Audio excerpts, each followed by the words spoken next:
En el caso peruano se observa una situación un poco parecida a la que ha vivido Haití en los últimos años. Haití, un país con graves problemas de inestabilidad política, acusa una tremenda dispersión política. Recuerden que el señor Moïse ganó unas elecciones con menos de un 10% de la aprobación del electorado, menos de un 10%.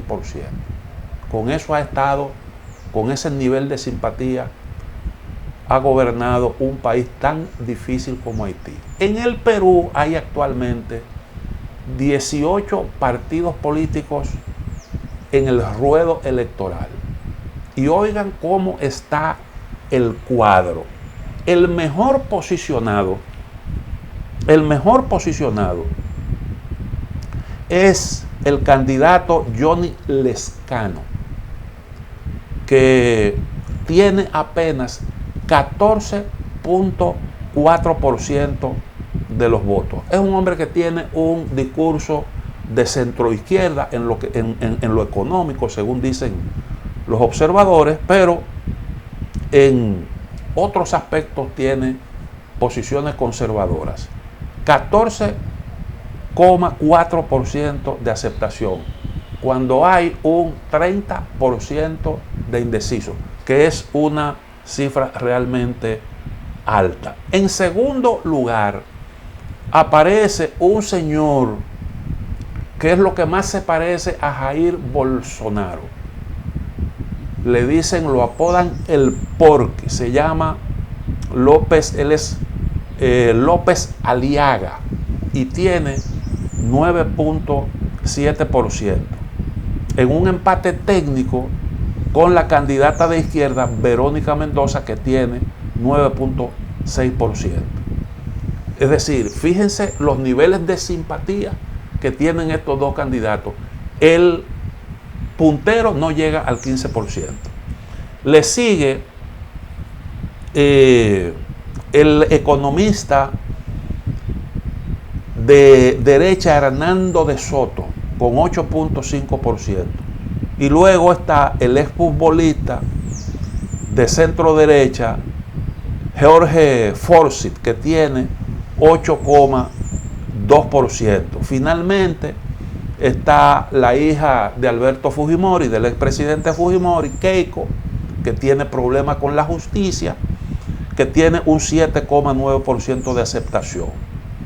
Y entonces, naturalmente, ese es un problema, que ese bajón que ha tenido en su popularidad la señora Keiko Fujimori tiene que ver precisamente con los cuestionamientos que pesan en su contra, las acusaciones.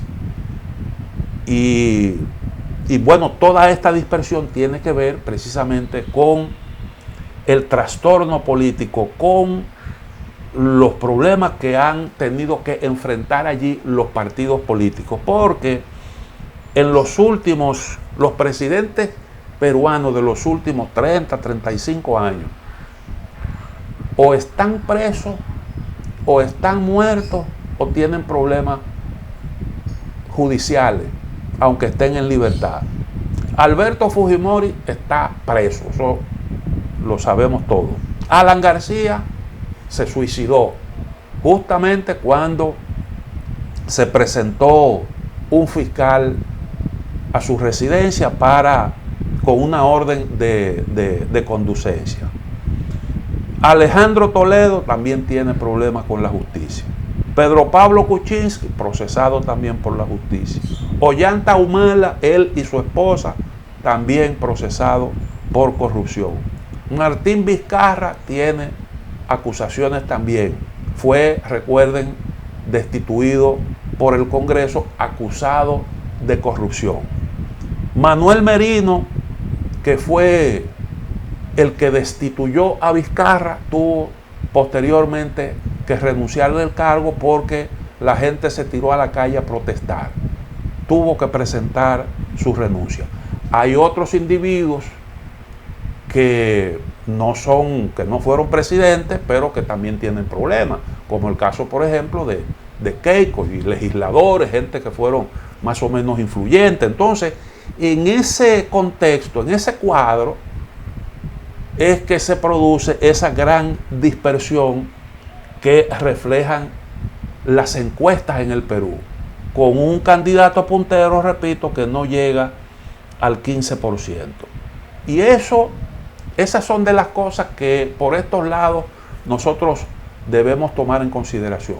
Fíjense lo que pasa cuando se producen esas ausencias, esos vacíos políticos, cuando se produce un descalabro de las organizaciones. Ahora resulta que el que está en segundo lugar, que viene tomando alguna fuerza, no sabemos hasta dónde va a llegar, es un individuo, un político de estos sumamente raros que están apareciendo últimamente.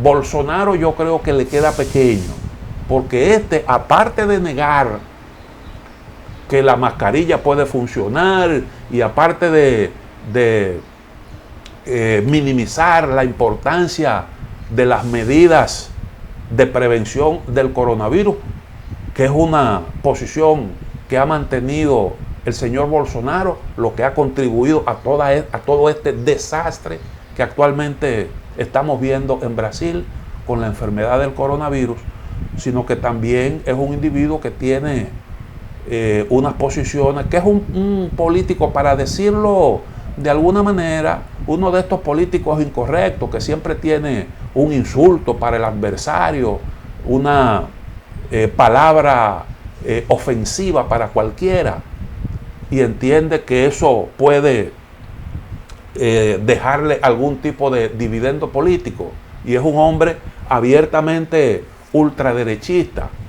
Y esos son los personajes que aparecen cuando, reitero, se producen cuando los partidos políticos con cierto arraigo en la sociedad entran en crisis.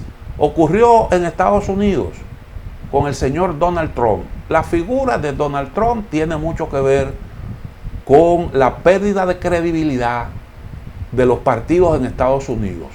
Él ganó, Donald Trump ganó, lo hemos dicho aquí muchísimas veces, denunciando el sistema de partidos políticos y su naturaleza infuncional. El sistema está roto, esa era una de sus consignas.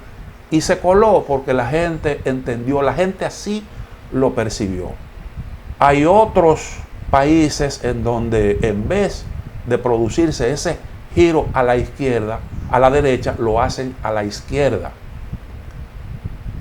Y esa también es otra forma de procurar algún tipo de cambio. En el caso de Sudamérica, nosotros hemos visto cómo retorna el kirchnerismo al poder luego del fracaso del gobierno de Macri, gobierno de derecha, que vendió la idea de la eficiencia, de la pulcritud en el manejo de los fondos públicos.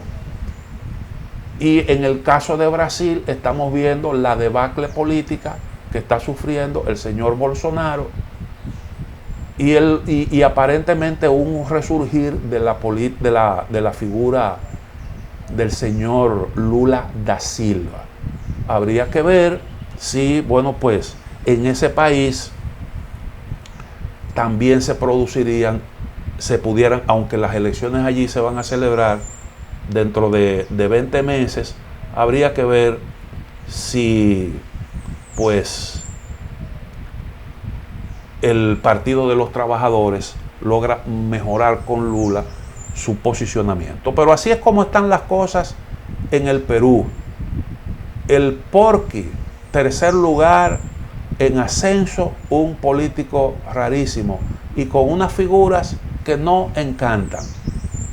Y es una situación que realmente no le conviene a nadie, porque esos periodos de incertidumbre política no le hacen bien a nuestros países. Por eso es que yo digo, los partidos políticos realmente hay que cuidarlos. En vez de apostar por su destrucción, hay que apostar por su fortalecimiento y el empuje debe siempre ser en esa dirección.